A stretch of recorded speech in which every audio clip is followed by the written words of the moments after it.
Hello everyone. So इस web designing की practical series में अब हम लोग थोड़ा जावास्क्रिप्ट को भी टच कर ही लेते हैं, क्योंकि पेपर नजदीक आ रहा है। तो जो जितना इंपॉर्टेंट है, छोटी छोटी चीजें उस पर ज्यादा ध्यान देते हैं। अब जो आपका ये मॉक पेपर है ना, इसमें भी एक क्वेश्चन दिया है जावास्क्रिप्ट का। ये भी काफी सिंपल है, पर इसमें कुछ ऐसे पॉइंट्स हैं जो मैं आपको बताना चाहता हूँ, है ना। जो गलतियां आप हो सकता है वहां पे जाके करो, ठीक है। तो मैं आपको पहले से बता दूं ताकि ये गलतियां आप वहां पे दोहराओ ना, और आपका जो एग्जाम है वो कैंसिल ना हो या आप लॉग आउट ना हो जाओ खुद ब खुद। इस चीज का ध्यान रखेंगे, है ना। इस चीज का ध्यान रखना है आपको। मैं जो जो स्टेप बता रहा हूँ एक बार उसको फॉलो करना। अब जो आपको प्रोग्राम दिया है ना, जो आपको प्रोग्राम दिया है, ये कह रहा है कि आपको दो नंबर का सम और उनको मल्टीप्लाई करके क्या करना है, जो भी आउटपुट आएगा वो आपको प्रिंट करना है। ठीक है, चलो इतना मुझे समझ में आया। और ये करने के लिए मुझे क्या यूज करना है, जावास्क्रिप्ट यूज करना है। ठीक है, इतना भी क्लियर है। अब सवाल ये आता है कि अगर आप दो नंबर यूजर से इनपुट लेते हो, तो अभी तक अगर आप पढ़े हो, हम लोग यूज करते हैं प्रॉम्प्ट का। हम लोग क्या यूज करते हैं, प्रॉम्प्ट का यूज करते हैं नंबर को इनपुट लेने के लिए, है ना। हम लोग कुछ इस तरह से करते हैं। अगर मैं दिखाऊं, मैं थोड़ा रिवाइज करा दे रहा हूं। अगर मैं जावास्क्रिप्ट लिखना चाहता हूं तो मैं कौन से टैग का यूज करता हूं, स्क्रिप्ट टैग का यूज करता हूं। ठीक है, इस स्क्रिप्ट टैग के अंदर मैं अपना जावास्क्रिप्ट लिखता हूं, है ना। किसी भी डेटा को स्टोर करने के लिए मैं क्या बनाता हूँ, वेरिएबल बनाता हूँ। मान लीजिए मैंने एक वेरिएबल बनाया जिसका नाम है नम, ठीक है। और यूजर से इनपुट लेने के लिए मैं क्या लगाता था, प्रॉम्प्ट लगाता था। और डबल कोट्स के अंदर मैं क्या लिखता था, एंटर नंबर, है ना। ऐसे ही तो मैं इनपुट लेता था अभी तक, प्रॉम्प्ट लगा के। और जो भी मुझे इनपुट में मिलता था, अगर मैं उसको अपने वेब पेज पे दिखाना चाहता हूँ तो मैं कुछ इस तरह से दिखाता था उसको। मैं यहाँ पे लिख दूंगा वेरिएबल का नाम और मेरा काम हो जाएगा। ट्राई करते हैं जरा एक बार। जैसे मैं सबमिट करूंगा, मेरे सामने एक प्रॉम्प्ट आ गया। मान लो मैंने इसको एक नंबर दिया 4, जैसे मैंने ओके किया, आउटपुट में क्या आ गया, 4। तो अभी तक का तरीका तो ये था, हम लोग प्रॉम्प्ट की मदद से नंबर ले रहे हैं, इसके अंदर रख रहे हैं और फिर उसको प्रिंट कर दे रहे हैं अपने वेब पेज पे। लेकिन इंपॉर्टेंट पॉइंट ये है कि यहाँ पे एक ऑप्शन दिया है जिसको हम लोग कहते हैं व्यू इंस्ट्रक्शन। जैसे मैं इस पे क्लिक करूंगा, इसको थोड़ा स्क्रॉल करूं नीचे, तो यहाँ पे एक ऑप्शन दिया होगा, ये वाला ऑप्शन देखिए, do not use prompt or any other function for asking user inputs in the program. मतलब हम प्रॉम्प्ट का यूज नहीं कर सकते हैं, हम प्रॉम्प्ट का यूज नहीं कर सकते हैं भाई। तो मतलब मुझे प्रॉम्प्ट के अलावा कोई दूसरा तरीका चाहिए जिसके थ्रू मैं नंबर को इनपुट लूं और फिर उसी का आउटपुट मैं अपने वेब पेज पे शो करूं। ठीक है, तो ये तरीका तो अभी तक हम लोग यूज करते आ रहे थे, पर अब ये काम नहीं आएगा। तो जो सही तरीका है मैं वो बताता हूँ। अगर आप प्रॉम्प्ट का यूज नहीं करोगे, तब आप अगर यूजर से इनपुट लेना चाहते हो तो हम लोग यूज करते हैं इनपुट टैग का। हम लोग किसका यूज करते हैं, इनपुट टैग का यूज करते हैं। मैं कोड करता हूं, देखिएगा। मैं यूजर से दो नंबर इनपुट ले रहा हूँ। मान लीजिए एक का नाम है num1 और एक का नाम है num2। ठीक है, इन दोनों के लिए मैं एक एक इनपुट बॉक्स बना देता हूँ। मैंने लिखा इनपुट टाइप और मैं यहाँ पे कह दूंगा टेक्स्ट, है ना। फिर दूसरे लाइन में आने के लिए br लगा देंगे, br को दो बार लगा देंगे। इसी तरह से अब सेकंड नंबर के लिए भी मैं लगा दे रहा हूँ इनपुट टैग, इनपुट टाइप में दे दूंगा टेक्स्ट, और यहाँ पे क्या लगा दूंगा, br और br। तो मैंने दो नंबर को इनपुट लेने के लिए दो इनपुट टैग लगा दिए, मतलब हाँ, दो इनपुट टैग लगा दिए।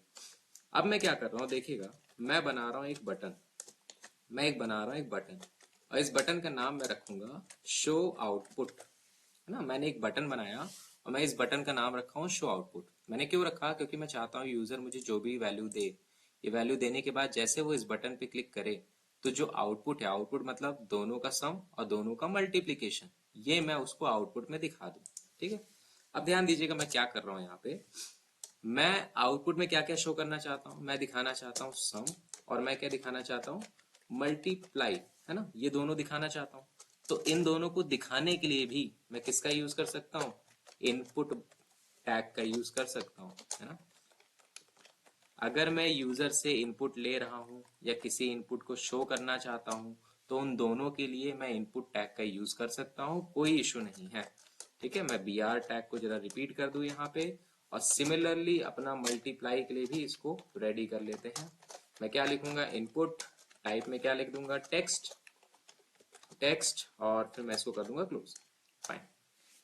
अब इस बटन के बाद भी थोड़ा br लगा दूं ताकि ये थोड़ा अच्छा दिखे मेरे वेब पेज पे। मैं इसको जैसे सबमिट करूंगा तो ये कुछ इस तरह का एक यूआई आ जाएगा जो आपकी स्क्रीन पे दिख रहा होगा। यहाँ पे 4 इनपुट बॉक्स है मेरे पास। ठीक है, याद रखिएगा कि मैं क्या चाहता हूँ, मैं यूजर से इनपुट ले रहा हूँ, है ना। जैसे इस बटन पे क्लिक करूंगा तो जो भी इनपुट है इसका इसको ऐड करके जो आउटपुट है वो कहाँ दिखेगा, इसमें। और मल्टीप्लाई करके जो आउटपुट है कहाँ दिखेगा, यहाँ पे। मैं ये चाहता हूँ। ठीक है, और यही मुझसे कह रहा है कि सम करो, मल्टीप्लाई करो, प्रिंट कर दो, बिना प्रॉम्प्ट का यूज किए। तो अब मैं जावा स्क्रिप्ट लिखूंगा। HTML में तो इतना लिखना जरूरी है। ठीक है, मैंने 4 इनपुट बॉक्स बनाए, एक बटन बनाया, इतना तो आप बना लोगे आई होप। अब सिंपल आते हैं जावा स्क्रिप्ट पे। ठीक है, अब यहाँ पे सवाल ये आता है कि जब भी मैं इस बटन पे क्लिक करूं तब यहाँ पे मुझे दिख जाए सम और मल्टीप्लाई जो भी हो। तो अगर मैं चाहता हूं कि इस बटन पे क्लिक होने के बाद क्या हो, तो मेरे पास एक एट्रीब्यूट होता है बटन टैग के अंदर जिसको मैं कहता हूं ऑन क्लिक एट्रीब्यूट। और मान लो मैं एक फंक्शन बनाऊंगा जो क्या करेगा, आउटपुट शो करेगा। तो मान लो उस फंक्शन का नाम मैं रखता हूं कैलक्यूलेट। उस फंक्शन का नाम मैं क्या रखूंगा, calculate, bracket open, bracket close, parenthesis. ये सही सिंटैक्स है। और ये याद रखिएगा, अगर यहाँ का सी कैपिटल है तो जब मैं आगे चल के फंक्शन बनाऊंगा उसका भी सी क्या होना चाहिए, कैपिटल होना चाहिए। क्यों? क्योंकि जावा स्क्रिप्ट एक केस सेंसिटिव लैंग्वेज है। फाइन, अगर सेम नहीं होगा तो आपका बटन ठीक से काम नहीं करेगा।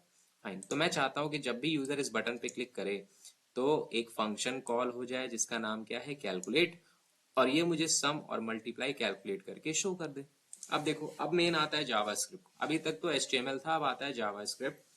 मैं एक फंक्शन बनाऊंगा। फंक्शन बनाने के लिए मैं यूज करता हूँ फंक्शन कीवर्ड। अब मेरे फंक्शन का नाम क्या है, मेरे फंक्शन का नाम है कैलक्यूलेट, है ना, ब्रैकेट ओपन, ब्रैकेट क्लोज। अब इसके बाद मैं क्या करूंगा, करली ब्रेस को ओपन करूंगा और करली ब्रेस को क्लोज करूंगा। अब जो भी मैं कोड करूंगा इसके अंदर करूंगा। फाइन।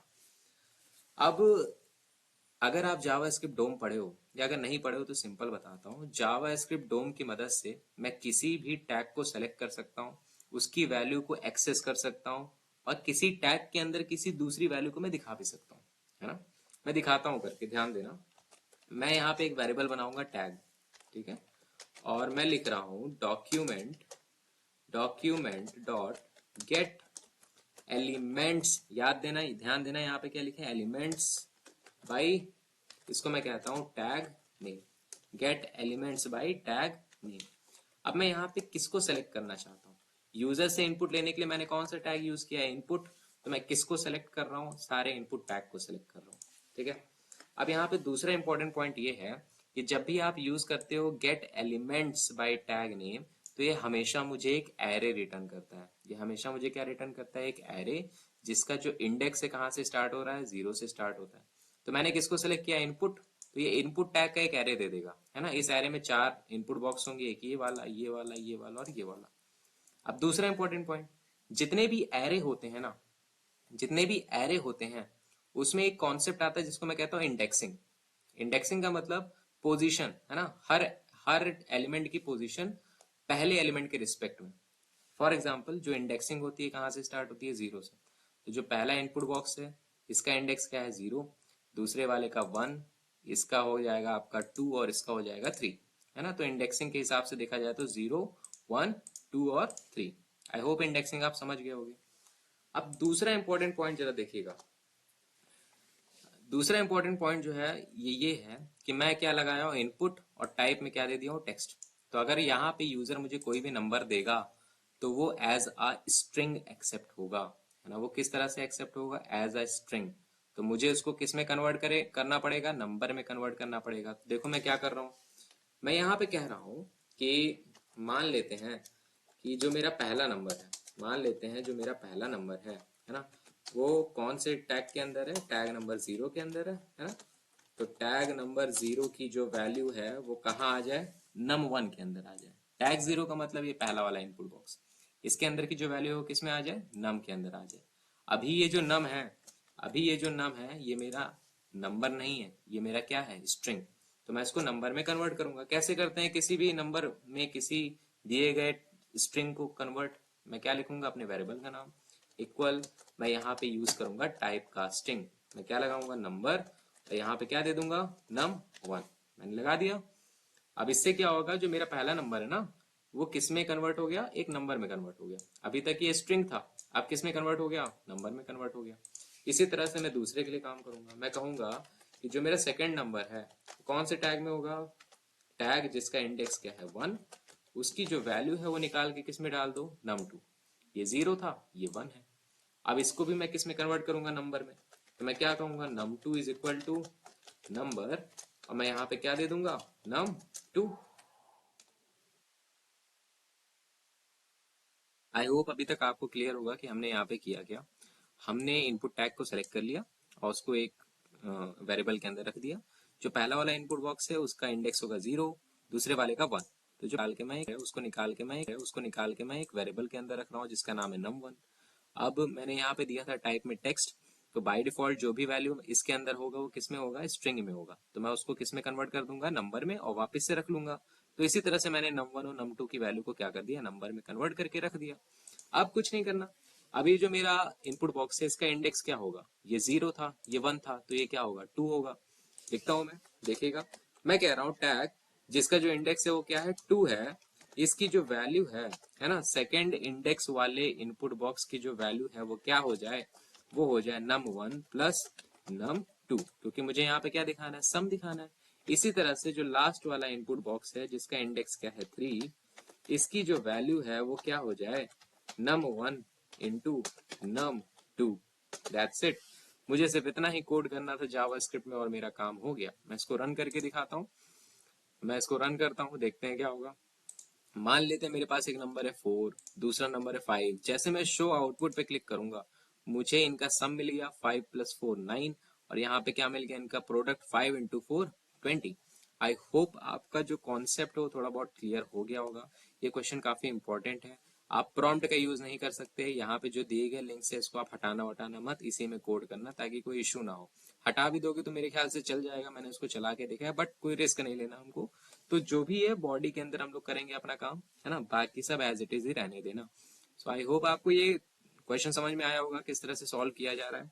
तो इस वीडियो को मैं यहीं पे खत्म करता हूँ। मिलते हैं नेक्स्ट वीडियो में जहां पे हम लोग कुछ और जावास्क्रिप्ट के क्वेश्चंस के बारे में डिस्कस करेंगे और फटाफट जावास्क्रिप्ट के कॉन्सेप्ट को खत्म करेंगे।